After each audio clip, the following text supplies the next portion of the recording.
अस्सलाम वालेकुम फ्रेंड्स।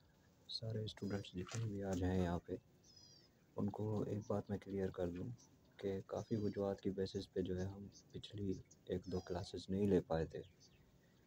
लेकिन अब जो है हमारी सारी जो क्लासेस हैं वो बाकायदगी से अपनी रूटीन पे जो है चलती रहेंगी, यहाँ क्लासरूम में अपलोड होती जाएंगी। तो आपने कोशिश ये करनी है कि जो भी टास्क आपको दिया जाए, मतलब मुख्तलिफ हमारे टास्क इंक्लूड हैं। हर लेक्चर के बाद आपको एक सेट मिलेगा, लिंक मिलेगी ऑनलाइन एमसीक्यूज़ के लिए। वो आपने जो है जमा करवानी है। ऑनलाइन एमसीक्यूज़ आपने सॉल्व करने के बाद वो रिस्पॉन्सेज हमारे पास आ जाएंगे, और उसके बाद आपको जो है राइटिंग टास्क दिए जाएंगे। हर लेक्चर के बाद आपको लिसनिंग टास्क भी दिए जाएंगे। वो सारे इधर गूगल प्ले स्टोर पे जो है आपको टाइम टू टाइम जो है टास्क टू टास्क वो सेंड कर दिए जाएंगे। तो अभी जो है आज का जो लेक्चर है वो बेसिक ग्रामर पर है, मतलब पार्ट 1। यहाँ पे जो हमने लेक्चर डिवाइड किए हैं वो 3 हिस्सों में डिवाइड किए हैं। तो 3 हिस्सों में से कि एक पार्ट 1 है, दूसरा पार्ट 2 है, और तीसरा जो है पार्ट 3 है। तो पार्ट 1 में बेसिकली हमने वो चीज़ करवानी है जो बहुत, मतलब एक ऐसे समझो कि अगर हम कहें कि प्राइमरी और मिडिल लेवल की जो लैंग्वेज होती है उसके लिए, या मैट्रिक लेवल की। उसके बाद जो सेकंड पार्ट है हमारा वो इंटरमीडिएट के लिए होगा। मतलब ये सब ने करना है, ऐसा नहीं है कि एक स्पेसिफिक वो चीज़ें हैं। मतलब एक इंग्लिश का लेवल होता है, एक प्राइमरी लेवल होता है, इंटरमीडिएट लेवल होता है, और दूसरा जो है एडवांस लेवल होता है। तो हमने इनको मंथली डिवाइड कर दिया है। जो फर्स्ट मंथ में है हम वो प्राइमरी लेवल करेंगे, और जो सेकंड मंथ है हमारा उसमें जो है हम इंटरमीडिएट जो है लेवल करेंगे। उसके बाद जो है हम थर्ड मंथ में एडवांस लेवल करेंगे। इंशाल्लाह जो भी टास्क आप अचीव करते जाएंगे आपकी प्रैक्टिस होती जाएगी, और आप जो है आगे जाके इंशाल्लाह आपको कोई राइटिंग में या रीडिंग में या लिसनिंग में या स्पीकिंग में कहीं भी कोई डिफ़िकल्टी नहीं होगी। तो चलो शुरू करते हैं। बेसिक ग्रामेटिकल जो है ओवरव्यूज़ के साथ जो है हम आगे बढ़ते हैं। तो ग्रामर में जो मेन चीज़ है, सबसे पहले हम किसी भी बच्चे को अगर स्कूल भेजें तो सबसे पहले उसे ABC सिखाई जाती है। तो ये जो सेपरेट ABC है, तो उसमें होता क्या है कि अल्फ़ाबेट्स जो मुख्तलिफ हैं वो पढ़ाए जाते हैं। तो सबसे पहले जो भी अल्फ़ाबेट्स हैं इनको हम यहाँ पे लेटर्स में काउंट करते हैं। वो सेपरेटली एक लेटर्स कहे जाते हैं, चाहे वो अरेंज नहीं होते। मतलब अगर Z लिखा हुआ हो और X लिखा हुआ हो, B लिखा हुआ हो, A लिखा हुआ हो, कोई अरेंजमेंट नहीं है, तो वहाँ पे हम उनको क्या कहेंगे, लेटर्स। अब ये जो लेटर्स हैं तो लेटर्स सारे, ये पूरा फ्लोग्राम जो है बना हुआ है आपके पास, फ्लो चार्ट बना हुआ है। तो ये लेटर्स सारे, एक या दो से ज़्यादा जब भी लेटर्स मिलते हैं तो वो सारे जाके बनाते हैं हमारे वर्ड्स। ठीक है। अब वर्ड्स में देख लो, ऑन हो गया, गो हो गया, स्वीट हो गया, या हम कहें इन हो गया। तो ये जो सारे हमारे पास बने हुए हैं, ये टू से ज़्यादा जो है लेटर्स मिलके एक वर्ड बनाते हैं। ठीक है। और यही वर्ड, दो या दो से ज़्यादा जब वर्ड आते हैं तो ये सारा एक सेंटेंस बनाते हैं। तो वर्ड्स और सेंटेंसेस ये सारे ग्रामर की एक बेसिक चीज़ है जिसे हम पार्ट 1 में क्लियर करने जा रहे हैं। वर्ड्स और सेंटेंसेस, मतलब दो या दो से ज़्यादा लेटर्स मिलते हैं तो वर्ड्स बनाते हैं, और हर वर्ड का एक स्पेसिफिक काम होता है या मकसद होता है या मीनिंग होती है, और वही वर्ड साथ मिलके सेंटेंस बनाते हैं। दो या दो से ज़्यादा जब वर्ड्स साथ मिलते हैं एक सेंटेंस बनाते हैं, और सेंटेंस का मकसद जो होता है एक कंप्लीट सेंस देना। मतलब जो भी हम बात करते हैं सेंटेंसेस में करते हैं। तो सेंटेंसेस में जब हम बात करते हैं तो जब तक हमें बात समझ में नहीं आती तब तक हम कहते हैं हमारा सेंस नहीं बना, मतलब आपने बात सही तरीके से नहीं की कि मेरी समझ में आए। तो सेंटेंस जो है हमें क्लियर वे देता है। जैसे यहाँ पे लिखा गया है अली वाज पनिश्ड। ठीक है। तो ये एक सेंटेंस बोला गया है। अब ये एक क्लियर सेंस दे रहा है कि अली को जो है पनिश किया गया है। अब किसने किया है उसका ज़िक्र नहीं है, किस वजूहत पे किया गया है उसका भी ज़िक्र नहीं है, लेकिन by the way Ali was punished. ठीक है, अली को पनिश किया गया। तो ये एक सेंस दे रहा है सेंटेंस का, मतलब इसकी कोई ना कोई मीनिंग निकल रही है। तो देखते हैं ये जो वर्ड्स हैं हमारे, इनमें ये डिफरेंट पार्ट्स ऑफ स्पीच पे जो है ना हमारे मतलब जैसे ऑन लिखा हुआ है, दो लेटर्स आपस में मिले, ऑन, गो, स्वीट, या इन हो गया, या फिर कोई नाम हो गया, तो लेटर्स साथ मिलके वर्ड्स बनाते हैं, वर्ड्स साथ मिलके हमारे डिफरेंट पार्ट्स ऑफ स्पीच बनाते हैं। तो नेक्स्ट जो हमारी है, जैसे वर्ड साथ मिल रहे हैं तो हम कहते हैं कि जैसे वर्ड साथ मिल रहे हैं, दो या लेटर साथ मिल रहे हैं तो वर्ड्स बन रहे हैं। वर्ड्स अब जो भी बन रहे हैं, या तो वो नाउन बनेगा, या वो प्रोनाउन बनेगा, या एडजेक्टिव बनेगा, या वर्ब बनेगा, या एडवर्ब बनेगा, या प्रपोजिशन बनेगा, या कंजक्शन बनेगा, या इंटरजेक्शन बनेगा। ठीक है, ये सेपरेट वर्ड्स हैं। तो ये सारे लेटर्स मिलके वर्ड्स बनाते हैं, और वर्ड्स जो है हम इस पार्ट्स ऑफ स्पीच में जो है वर्ड्स पढ़ते हैं कि वो कैसे जाके सेंटेंसेस में यूज़ होते हैं। ठीक है, मतलब ये मुख्तलिफ वर्ड्स मिलके एक कंप्लीट सेंस बनाते हैं। तो अ, आपको एक ओवरव्यू में ये पता होना चाहिए कि नाउन क्या होता है। नाउन सिंपली एक नाम होता है। ठीक है, मतलब ऐसा नहीं है कि किसी भी चीज़ का जो है क्या कहेंगे नाम, काफ़ी ऐसा होता है चीज़ें जो एक टेंजिबल होती हैं, और काफ़ी चीज़ें ऐसी होती हैं जैसे हमारी फीलिंग्स हो गई, हमारी स्टेट हो गई, इस टाइम हमारी हालत क्या है उसको अगर डिफ़ाइन करना है तो नाम जो है किसी भी चीज़ का हो सकता है। मतलब जो चीज़ें हमें नज़र आ रही हैं, जिन चीज़ों को हम छू सकते हैं या जिन चीज़ों को हम नहीं छू सकते, वो फॉर एग्ज़ाम्पल अगर मैं कह दूँ अली मुझे नज़र आ रहा है, अली का अपना नाम है। ठीक है, मुझे ट्री नज़र आ रहा है तो ट्री का नाम है। ठीक है, ऐसे ही कोई चीज़ें मुझे नज़र नहीं आ रही, जैसे हैप्पीनेस हो गया, खुशी मुझे नज़र नहीं आ रही, तो खुशी का एक जो है अपना जो है नाम है। और इसी तरह से अगर मुझे सैडनेस या सॉरो नज़र नहीं आ रहा, तो वो भी जो है उसका भी एक नाम है, सैडनेस एक नाम है। तो नाउन जो है सिंपली आप डिनोट कर दें कि एक नेम है, एक नेम है नाउन। और उसके बाद जो है मतलब ऐसे लेटर्स, दो या दो से ज़्यादा लेटर्स जो सेंस दें कि ये किसी नाम के किसी चीज़ के बारे में जो है किसी चीज़ का नाम बता रहा है, तो वो एक्चुअली नाम ही होता है, चाहे वो एब्स्ट्रैक्ट हो, चाहे वो कंक्रीट हो, या टेंजिबल हो, इनटेंजिबल हो, कोई भी हो, तो हम बात करेंगे वो नाउन ही है। अब आगे जाके काफ़ी ऐसा होता है कि हमने नाउन तो यूज़ कर लिया, तो हर बार बार तो फॉर एग्ज़ाम्पल मेरे सामने अगर अली बैठा हुआ है, मैं अली से बात कर रहा हूँ, और अली से बात कर रहा हूँ कामरान की। ठीक है, तो अगर कामरान मेरे पास, उसकी बात कर रहा हूँ, एक बार ज़िक्र कर दिया कामरान का, तो बार बार तो उसका ज़िक्र जो है मैं सेंटेंस में नहीं करूँगा। तो उसकी जगह पे जो है मैं कोई ना कोई प्रोनाउन का इस्तेमाल करूँगा। तो प्रोनाउन ऐसी चीज़ है जो नाउन के बदले, ठीक है, यहाँ पे इस्तेमाल होती है, मतलब डेमोंस्ट्रेट करती है नाउन को। पहले हम किसी भी नाउन को जो है मेंशन कर लेते हैं, फिर उसके बाद जो है प्रोनाउन उसे डेमोंस्ट्रेट करती है कि ये किस नाउन के बारे में या किस चीज़ के बारे में बात कर रहे हैं, मतलब उसी चीज़ के बारे में जो हम पहले कहते हैं। ठीक है, इसमें ऐसा नहीं है कि खाली जो है किसी पर्सन को डेमोंस्ट्रेट करने के लिए हम उसका इस्तेमाल करते हैं, ऐसा नहीं है। पर्सन को डेमोंस्ट्रेट करने के लिए भी उसका इस्तेमाल करते हैं। उसके बाद जो है अ, किसी भी चीज़ को जो है, मतलब चाहे वो लिविंग थिंग हो, नॉन लिविंग थिंग हो, या हमारी स्टेट हो या फीलिंग्स हो, कोई भी चीज़ हो, किसी भी चीज़ को डेमोंस्ट्रेट करना हो और उसका ज़िक्र हम पहले कर चुके हैं, तो फिर बाद में जो है उसका बार बार नाम नहीं लेंगे, उसकी जगह पे प्रोनाउन इस्तेमाल करेंगे। ठीक है, सिंपली नाउन और प्रोनाउन यही होता है। आगे हम डिटेल में पढ़ेंगे, ये सिर्फ आपको ओवरव्यू दे रहा हूँ कि हमें पार्ट वन में क्या क्या करना है। उसके बाद जो है प्रोनाउन के बाद एडजेक्टिव है। एडजेक्टिव में क्या होता है कि ये जो हम पीछे पढ़ के आए हैं, नाउन या प्रोनाउन, मतलब नाउन एक नेमिंग वर्ड है, अभी कोई भी नेम हम इस्तेमाल कर रहे हैं। फॉर एग्जांपल एक बॉय है, boy is a common noun. ठीक है, एक जेंडर के लिए, स्पेसिफिक जेंडर के लिए इस्तेमाल हो रहा है। ठीक है, तो उसमें बॉय कोई एक स्पेसिफिक चीज़ मेंशन नहीं कर रहा कि ये किस लड़के की बात हो रही है, नहीं नहीं, ये लड़के, अब लड़के जो भी है, जो भी है लड़का, ठीक है, ये सबको हम, जो भी लड़का नज़र आएगा हम उसे बॉय तो बोल सकते हैं। अब इसकी अगर मीनिंग में हम किसी भी चीज़ का इजाफा कर दें, इसकी क्वालिटी बयान कर दें, या कोई भी चीज़ बयान कर दें, मतलब ये जो ऊपर हमने नाउन पढ़ा है या नाउन की जगह हम प्रोनाउन का इस्तेमाल करते हैं, उनकी चीज़ों में उनके नेम्स में अगर किसी भी चीज़ की हम एडिशन करते हैं, उनकी क्वालिटी की एडिशन करते हैं, तो सिंपली उनको हम एडजेक्टिव्स कहते हैं।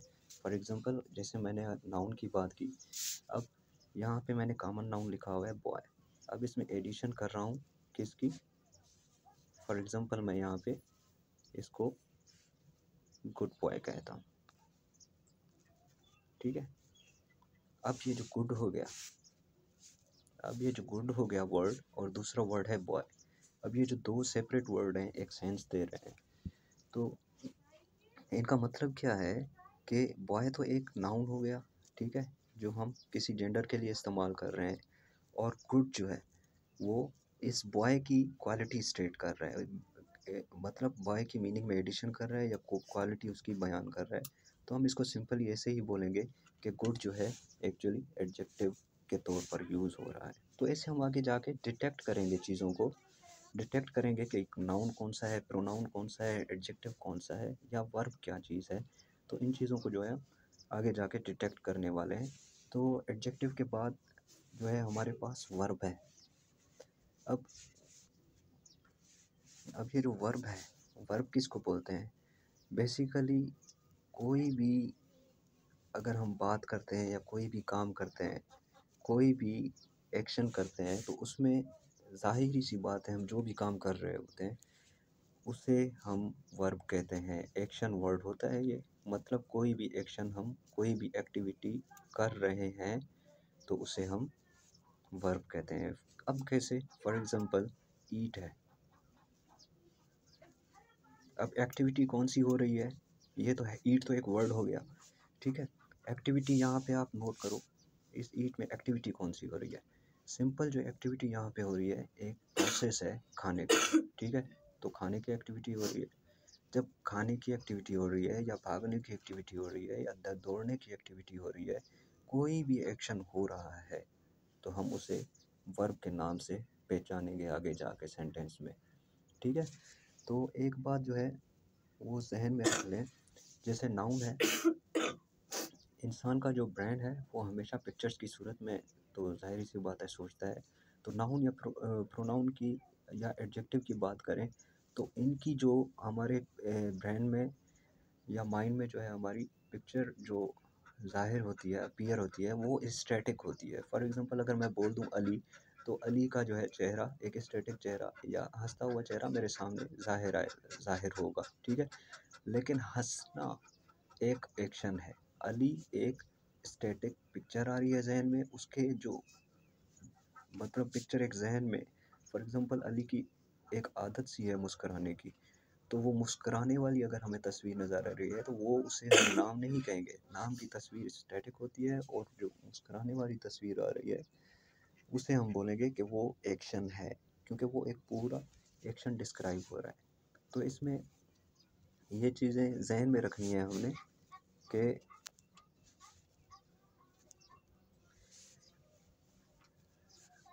ये चीज़ें जहन में रखनी है कि जो है एक्शन जो वर्ड्स हैं हमारे पास, वो किसी भी एक्शन को डिफाइन कर रहे होंगे, ठीक है। मतलब भाग रहे हैं, दौड़ रहे हैं, वो उसमें स्टैटिक जो है ब्रेन में पिक्चर नहीं आएगी, उसमें कंप्लीट एक्शन की पिक्चर आएगी। तो जब भी कंप्लीट एक्शन की पिक्चर आए, जैसे स्विमिंग, तैरना, ठीक है, तैरने का एक जो तैरने की तस्वीर है हमारे जहन में, तो उसमें एक ऐसी तस्वीर आती है जिसमें कोई भी बंदा रुका हुआ है, स्विमिंग पूल में है, और वो आगे जाके क्या कर रहा है, तैर रहा है, ठीक है। मतलब वो हाथ भी लगा रहा है, पैर भी लगा रहा है, तो ये पूरा एक एक्शन है, तो इसे हम वर्ब जो है काउंट करेंगे, सही है। अब एडवर्ब क्या होता है? जैसे हमने बात की एडजेक्टिव की, कि एडजेक्टिव किसे बोलते हैं? एडजेक्टिव सिंपली वही चीज़ होती है जो हम जाके नाउन या उसकी जो है मीनिंग में एडिशन करवाते हैं। सिंपल एडवर्ब भी ऐसी ही कोई चीज़ है। एडवर्ब में अभी क्या होता है, जैसे हमने नाउन पढ़ा, प्रोनाउन पढ़ा, एडजेक्टिव पढ़ा, वर्ब पढ़ा, एडवर्ब पढ़ा।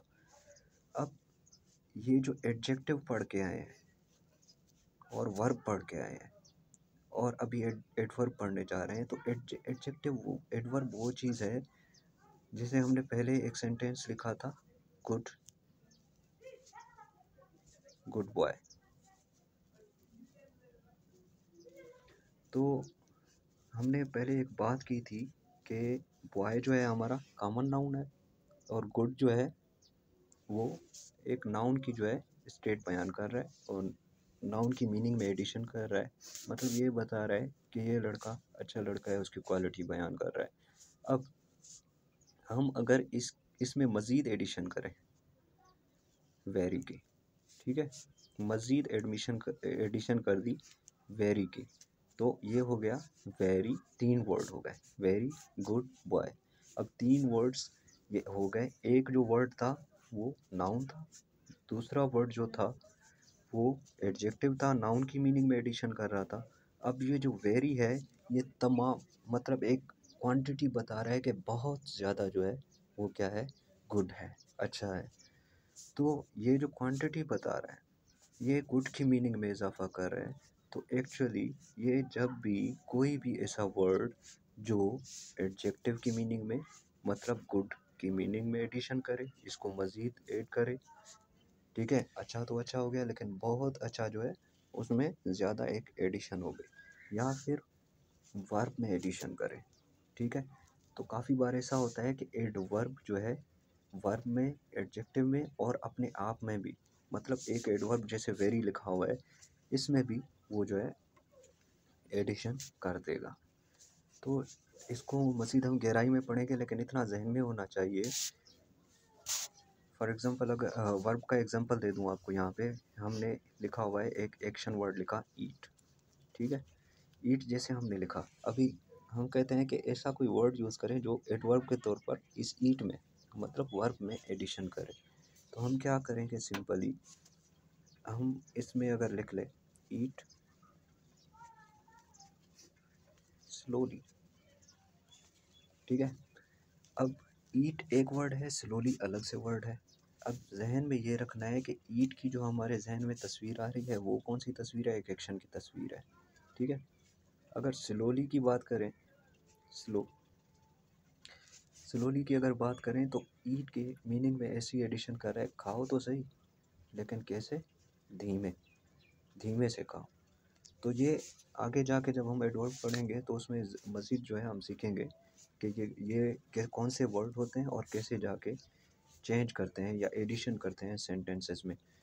तो सिंपली एडवर्ब की अगर बात की जाए तो एडवर्ब जो है एडजेक्टिव, वर्ब और अपने आप में मतलब एडवर्ब की मीनिंग में एडिशन करता है और उनकी मीनिंग को थोड़ा तब्दील कर देता है या चेंज कर देता है, ऐसे भी कह सकते हैं। क्योंकि ईट जैसे हुआ खाना, खाना तो खाना ही हो गया लेकिन स्लो खाना, फास्ट खाना, ये जो है उनकी मीनिंग को थोड़ी चेंजिंग मिला रहे हैं। अब प्रीपोजिशन की अगर बात की जाए तो प्रीपोजिशन की एक ही चीज़ समझ लो कि दो कोई भी ऑब्जेक्ट्स रखे हुए हैं, फॉर एग्जांपल यहाँ पे, ठीक है, कोई भी दो ऑब्जेक्ट हमने यहाँ पे रखे हुए हैं और उनको जो है सिंपली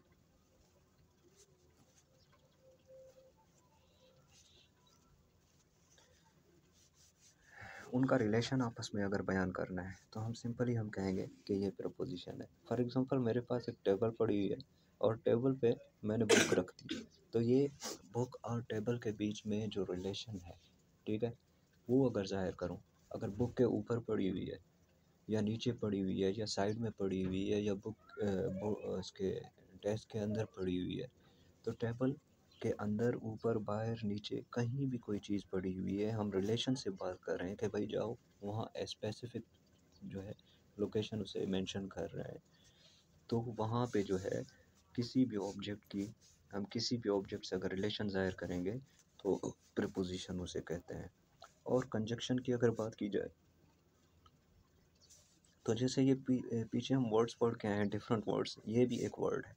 ये क्या करता है, अब मुख्तलिफ वर्ड्स जाके सेंटेंस बनाते हैं और ये जो वर्ड है दो सेंटेंसेस को हमने एक सेंटेंस लिखा उसको ऐड किया दूसरे सेंटेंस के साथ, ठीक है। अब एक वर्ड लगा देंगे जैसे एंड हो गया, ठीक है। फॉर एग्ज़ाम्पल अगर मैं बात करूँ यहाँ पे इसकी प्रपोजिशन कंजक्शन की, तो मैं ऐसे भी कह सकता हूँ एक sentence, I went to the school and the teacher was there, ठीक है। अब ये जो एंड लगाया, तो एंड क्यों लगाया, ये 2 सेंटेंस थे अलग अलग से। अब इन दोनों सेंटेंसेस को जब मैंने आपस में मिलाया एक वर्ड के ज़रिए, तो वो जो वर्ड है मैंने एंड लगा दिया। तो ये भी देखेंगे कि कौन सा वर्ड, कौन से कंजक्शन, डिफरेंट वर्ड्स हैं कंजक्शन में, और इस तकरीबन पार्ट्स ऑफ स्पीच के जो डिफरेंट डिफरेंट वर्ड्स हैं वो कैसे जाके सेंटेंसेस में इस्तेमाल होते हैं, उनके रूल्स क्या हैं, और डिफरेंट वर्ड्स जो हैं वो कैसे आगे जाके हम यूज़ करेंगे। ठीक है। इंटरजेक्शन भी इसी तरह से है। इंटरजेक्शन जब हमें किसी भी अपनी फीलिंग्स को बयान करना होता है, तो एक हमें वर्ड जो है, डिफरेंट वर्ड्स हैं, खुशी के लिए अलग हैं, गमी के लिए अलग हैं, तो मुख्तलिफ़ कैफ़ियत को ज़ाहिर करने के लिए जो है हम इन चीज़ों का इस्तेमाल करते हैं। तो एक बात ज़हन में रखें कि पार्ट्स ऑफ स्पीच का जब भी आगे लेक्चर में ज़िक्र करूँ या इनको पढ़ाऊँ, तो ज़हन में रखना ये वर्ड्स हैं, सेंटेंसेस नहीं हैं। ये वर्ड्स आपस में मिल के एक सेंटेंस को हतमी शक्ल देंगे, फिर सेंटेंस जो है हमारे समझने के लायक जो है वो हो जाएगा। ठीक है। अगर पार्ट्स ऑफ स्पीच हम सही तरीके से नहीं रख रहे हैं, मतलब वर्ड्स जो है हम उस अरेंजमेंट से, उस सेटिंग से, जो इनके रूल्स हैं, अगर उसमें नहीं रख रहे सेंटेंस में, तो सेंटेंस जो है वो किसी को समझ में नहीं आएगा। ये बात आपने जहन में रखनी है। चलो अब आते हैं वर्ड पूरा करके सेंटेंस में। ठीक है। अब सेंटेंस में जो है अगर बात की जाए, सेंटेंस में एक चीज़ जहन में रखनी है, सेंटेंस के लिए 3 चीज़ों का होना लाजमी है सेंटेंस में। ऐसा नहीं है कि ये जो सब्जेक्ट लिखा हुआ है या वर्ब लिखा हुआ है या ऑब्जेक्ट हुआ है ये लाजमी ही तीनों ही होंगे। तो इनकी सिचुएशंस होती हैं, मतलब इनमें से 2 चीज़ों का होना तो बहुत ही ज़रूरी है, तभी जाके वो सेंटेंस बनता है। अगर बात करूँ सब्जेक्ट की, वर्ब की, ऑब्जेक्ट की, कभी कभी सब्जेक्ट और वर्ब जाके सेंटेंस बनाते हैं, कभी कभी ऑब्जेक्ट और वर्ब मिल के सेंटेंस बनाते हैं, और कभी कभी ये तीनों जो है आपस में मिल के सेंटेंस बनाते हैं। अब यहाँ पे सोचने वाली बात ये है कि सब्जेक्ट किसे कहा जाता है, वर्ब किसे कहा जाता है, या ऑब्जेक्ट किसे कहा जाता है। ठीक है। अभी हमने पीछे वर्ब किया है, फॉर एग्जांपल मैंने आपको बताया कि वर्ब किसे कहते हैं। वर्ब कोई भी एक्शन वर्ड होता है, मतलब कोई भी ऐसा वर्ड अगर आप बोलें उसमें आपको पूरी एक एनिमेटिव जो है पिक्चर नज़र आ जाए, एनिमेशन एक नज़र आ जाए किसी परफेक्ट एक्शन की, तो आप उसे वर्ड बोल देंगे, वो वर्ब बोल देंगे। फॉर एग्जांपल ईट हो गया, स्विम हो गया, गो हो गया। तो ऐसे डिफरेंट वर्ब्स हैं, एक्शन वर्ड्स हैं।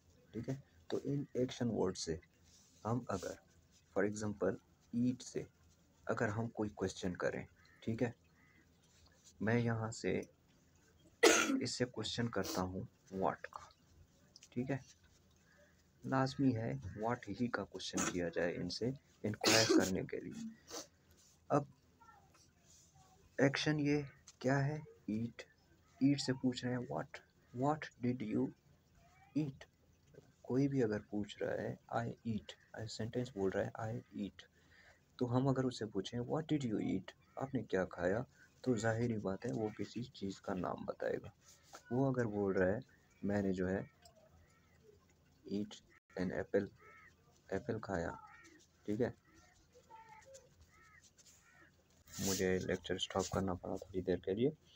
तो बात कर रहा था मैं कि हम कोई भी अगर कोई किसी भी चीज़ को फॉर एग्जांपल एक्शन परफॉर्म कर रहा है खाने का, अगर हमसे पूछते हैं कि तुम क्या खा रहे हो, वो अगर हमें बताता है कि मैं कोई ना कोई चीज़ खा रहा हूँ, उस चीज़ का नाम बता रहा है, तो वो जो नाम है वो हमारा ऑब्जेक्ट आएगा। ठीक है। अब सब्जेक्ट किसे बोलते हैं, ऑब्जेक्ट मतलब receiver of an action, action हम कर रहे हैं। ठीक है। ये एक्शन हमारा हो रहा है। अब इस एक्शन को रिसीव कौन करेगा, वो हमें से जब व्हाट का क्वेश्चन पूछेंगे तो वो हमें ऑब्जेक्ट बताएगा। क्वेश्चन हमेशा व्हाट से पूछना है, व्हाट डिड यू ईट। ठीक है। तो ऐसे डिफरेंट सवाल करेंगे तो हमें ऑब्जेक्ट का पता चल जाएगा। ऑब्जेक्ट किसे कहते हैं, ऑब्जेक्ट जो है रिसीवर ऑफ एन एक्शन होता है। अब आ गई बात सब्जेक्ट की, सब्जेक्ट किसे बोलते हैं। अब सब्जेक्ट जो ईट, ठीक है, इस एक्शन को परफॉर्म कर रहा है, सिंपली जो ईट कर रहा है, अगर कहें जो कोई खा रहा है, ठीक है, जो एक्शन इसको परफॉर्म कर रहा है, तो हम सिंपली उसे बोलेंगे कि वो सब्जेक्ट है। तो सिंपली सब्जेक्ट अगर दो लफ्ज़ों में कह दिया जाए कि वो डूअर ऑफ एन एक्शन है, जो एक्शन हो रहा है, वो जो परफॉर्म कर रहा है, वो सब्जेक्ट है, और जो एक्शन हो रहा है वो एक्शन वर्ड है, और जो एक्शन किसी स्पेसिफिक चीज़ के लिए हो रहा है तो वो जो है रिसीवर ऑफ एन एक्शन मतलब ऑब्जेक्ट है। चलो आगे चलते हैं। अब यहाँ पे सब्जेक्ट जो है सिंपली डिफाइन किया गया है, वो जो बातें कर दी। सब्जेक्ट जो है डूअर ऑफ एन एक्शन है, वर्ब जो है एन एक्शन वर्ड है, रिसीवर जो है ऑब्जेक्ट जो है रिसीवर ऑफ एन एक्शन है। अब यहाँ पे बात आ रही है ट्रांजिटिव और इंट्रांजिटिव वर्ब की। अब ये चीज़ें जहन में रखना बहुत ज़रूरी है कि ट्रांजिटिव और इंट्रांजिटिव वर्ब्स होते क्या हैं। ठीक है, अब वर्ब्स की बात कर दी, एक्शन वर्ड्स होते हैं, तो इनमें एक्शन वर्ड्स में भी डिफरेंट एक्शंस होते हैं। कुछ एक्शंस ऐसे होते हैं जो ट्रांजिटिव होते हैं और कुछ एक्शन ऐसे होते हैं जो इंट्रांजिटिव होते हैं। तो इनमें वही बात जैसे मैंने आपको पहले बताई कि हम अगर कोई भी चीज़, कोई भी हमें मालूम करना है कि कौन सा वर्ड एक्शन वर्ड है, तो हम सिंपली उस वर्ड के साथ व्हाट का क्वेश्चन बनाएंगे। ठीक है, अगर वो सेंस दे रहा है तो हम उसे कहेंगे कि ये एक एक्शन वर्ड है। मतलब अगर कह रहे हैं व्हाट, ईट, एक हमारे पास वर्ड दिया गया है जो कि एक्शन वर्ड है, हमें एक एनिमेशन नज़र आ रही है कि हम हाथ के जो है हाथ से लुकमा लेके मुंह में जो है निवाला ले रहे हैं, तो इसका मतलब पूरे का पूरा ये जो एक्शन नज़र आ रहा है उससे हम क्या कह रहे हैं कि ये एक्शन वर्ड है, ईट। तो ईट से पूछा व्हाट डिड यू ईट। ठीक है, अब ये बेसिकली पूछ सब्जेक्ट से रहे हैं तो क्वेश्चन ईट का है। ठीक है, तो हम अगर किसी भी सब्जेक्ट से पूछेंगे व्हाट डिड यू ईट, अगर इसका रिस्पॉन्ड देता है, जैसे पहले रिस्पॉन्ड उसने दिया कि एप्पल हो गया या कोई भी चीज़ हो गई, तो ये जो रिस्पॉन्ड दे रहा है ऑब्जेक्ट कैरी कर रहा है, तो उसे हम कहेंगे कि ये जो है ट्रांजिटिव वर्ब है। ठीक है, ट्रांजिटिव वर्ब उसे कहते हैं कि जो अपने साथ डायरेक्टली एक ऑब्जेक्ट कैरी करे, तो वो जो वर्ब है ट्रांजिटिव वर्ब है। ये जहन में रखनी है बात, ये आगे जाके बहुत काम देंगे। ठीक है, तो ऐसा वर्ड जो एक्शन वर्ड हो और उसे व्हाट्सअप के साथ क्वेश्चन बना के हम उसे पूछें किसी भी चीज़ के बारे में, उसी एक्शन के बारे में कि एक्शन परफॉर्म कहाँ रहा है, अगर वो उसका जवाब दे दे, ठीक है, तो हम कहेंगे कि वो ऑब्जेक्ट कैरी कर रहा है। अगर वो नहीं करता तो वो ऑब्जेक्ट कैरी नहीं कर रहा। उसका अभी आपको एग्जांपल दे देता हूँ, इंट्रांजिटिव वर्ब का यहाँ पे एक और एग्जांपल दे देता हूँ। ठीक है, अब अगर हम यहाँ पे इसकी जगह पे हम किराए का वो इस्तेमाल करते हैं। ठीक है, एक हमारे पास, क्योंकि किराए का कैसे मालूम करें कि ये एक्शन है या नहीं है, मतलब वर्ब है या नहीं, तो आप किराए की एक एनिमेटिव जो है, एक शॉर्ट क्लिप जो है, पिक्चर जो है आपके जहन में आ जाती है कि वो एक ऐसा एक्शन है जिसके ज़रिए से हम क्या कर रहे हैं, सिंपली रो रहे हैं। एक एनिमेटिव, ज़ाहिरी बात है, पिक्चर आ रही है जहन में, तो वो एक्शन ही है जो हमें परफॉर्म करना पड़ रहा है। तो अब इससे हम क्वेश्चन पूछेंगे वही सिंपली। ठीक है, ही क्राइड। ठीक है, ही क्राइड एक सेंटेंस है, ही क्राइड जो है सेंटेंस है। अब इससे हम पूछते हैं व्हाट का question, what did he cry, what did he cry. तो अब व्हाट से क्वेश्चन पूछा तो इसका ऑप्शन क्या आया, what did he cry. It doesn't make the sense, sentence ने कोई एक सेंस नहीं बनाया कि वो क्या रो रहा है, क्या का कोई जवाब नहीं है यहाँ पे। ठीक है, व्हाट का कोई आंसर नहीं दे रहा। तो जब आंसर नहीं मिलता तो हम बात करेंगे कि ये जो है इंट्रांजिटिव वर्ब है। इस चीज़ को जहन में रखना है, इस चीज़ को जो है यहाँ पे जहन में रखना है, ट्रांजिटिव और इंट्रांजिटिव वर्ब किसको कहा जाता है। तो आगे चलते हैं, जैसे ये स्लीप लिखा हुआ है। ठीक है, अब स्लीप कौन सा वर्ड है, स्लीप से क्वेश्चन कर लें, आप लाफ से क्वेश्चन कर लें, आप स्नीज से क्वेश्चन कर लें, आप कफ से क्वेश्चन कर लें, क्राई से कर लें, ड्रोन से कर लें, हैपन से कर लें, अराइव से कर लें और ब्रेथ से कर लें। तो ये प्रैक्टिस के लिए है, तो आप ये नोट कर लें अपनी डायरी पे कि ये जो वर्ड्स हैं इनसे व्हाट का क्वेश्चन है, व्हाट डिड यू स्लीप। ठीक है, अगर जैसे यहाँ पे मैं स्लीप से क्वेश्चन कर रहा हूँ, what did you sleep, it doesn't make any sense कि क्या क्या सोए तुम। ठीक है, तो इसका कोई सेंस नहीं बन रहा। हाँ, इसमें क्वेश्चन है, हम ये कर सकते हैं डू यू स्लीप। ठीक है, क्या आप सोते हो। ठीक है, या व्हेन डू यू स्लीप, मतलब व्हाट के साथ कोई सेंस तो नहीं बन रहा। ठीक है, अगर एक बंदा हंस रहा है, मैं कह रहा हूँ कि मैं हंस रहा हूँ, आई लव। ठीक है, मैं हंसता हूँ, तो what did I love, it doesn't make sense. ठीक है, तो अगर कोई भी ऐसा रिस्पॉन्ड नहीं कर रहा व्हाट के क्वेश्चन से, तो हम उसे कहेंगे वो इंट्रांजिटिव है। तो इन वर्ड्स को भी जो है थोड़ा आप नज़र में रखना, ट्रांजिटिव और इंट्रांजिटिव को चेक करने के लिए, वेरीफाई करने के लिए इनकी प्रैक्टिस कर लेना, तो आपको अंदाज़ा हो जाएगा। अब सेंटेंसेस है, पीछे बात कर ली सेंटेंसेस की।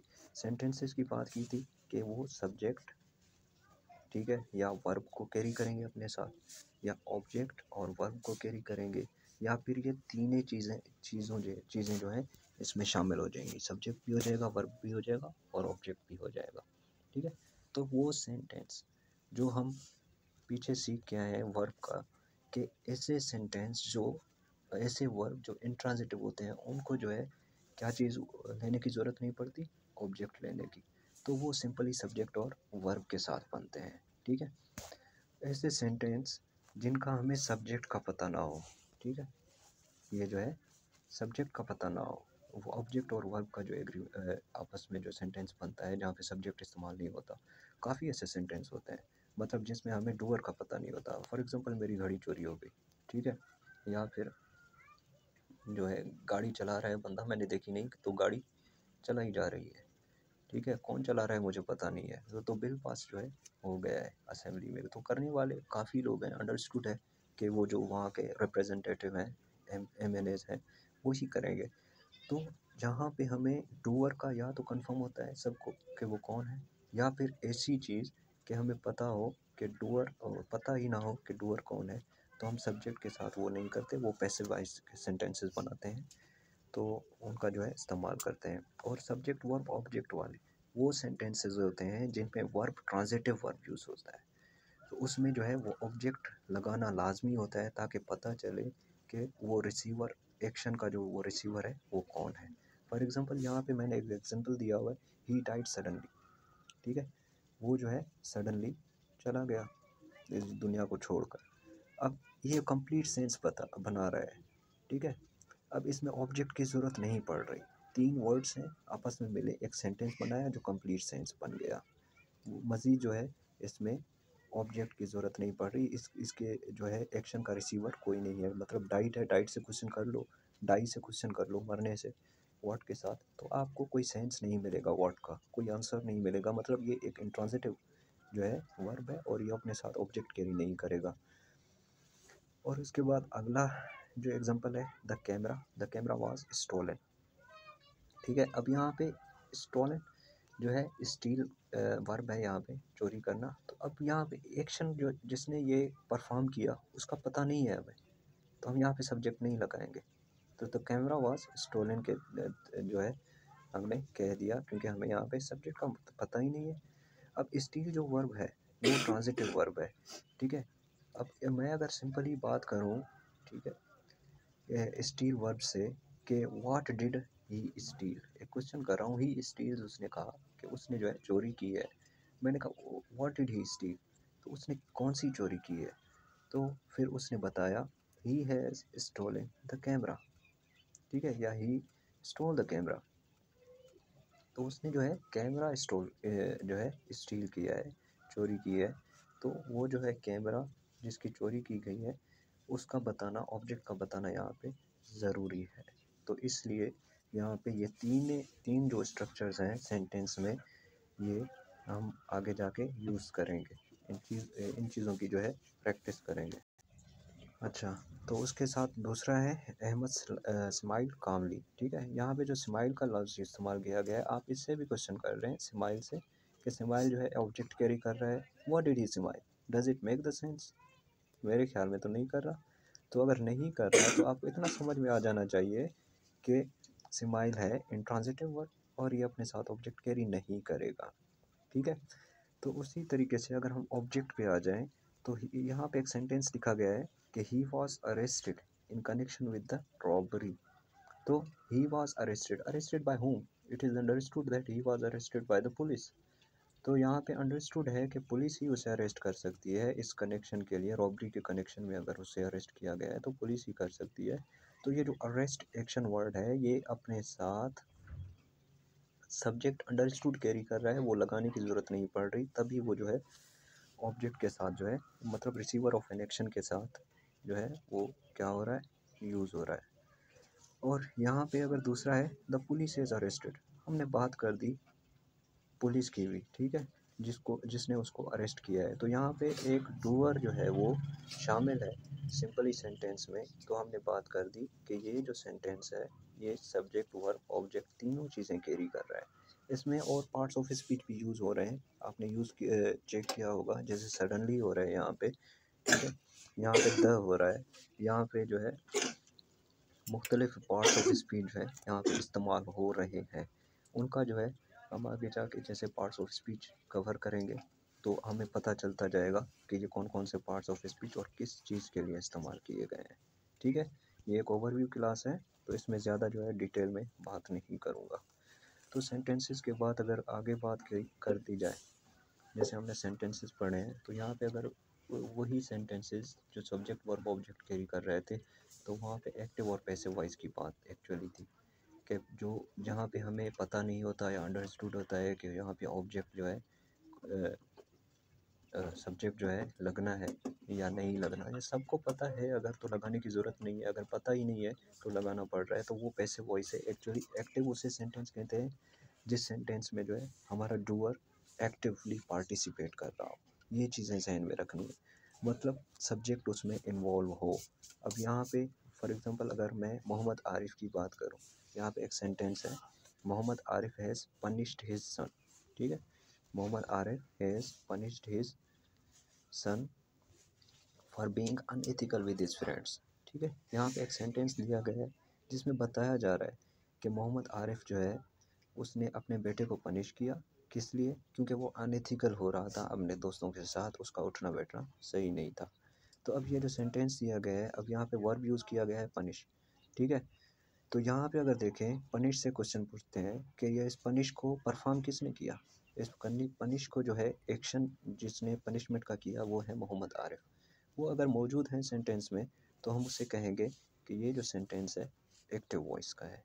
अब अगर यहाँ पे डूअर शामिल ना हो सेंटेंस में, ठीक है, डूअर पार्टिसिपेट एक्टिवली नहीं कर रहा, तो वो जो वॉइसेस होती हैं सेंटेंसेस होते हैं वो पैसिव सेंटेंसेस के होते हैं। जैसे पहले ही बात कर दी है कि his son was punished for being unethical with his friend, तो उसका जो बेटा है उसको पनिश किया गया for being unethical with his friends. ठीक है, वो फ्रेंड्स के साथ अनएथिकल था तो उसे पनिश किया गया। अब पनिश किसने किया उसका जो है हमें रिस्पॉन्स नहीं मिल रहा, तो पता कैसे चलेगा कि सब्जेक्ट कौन है।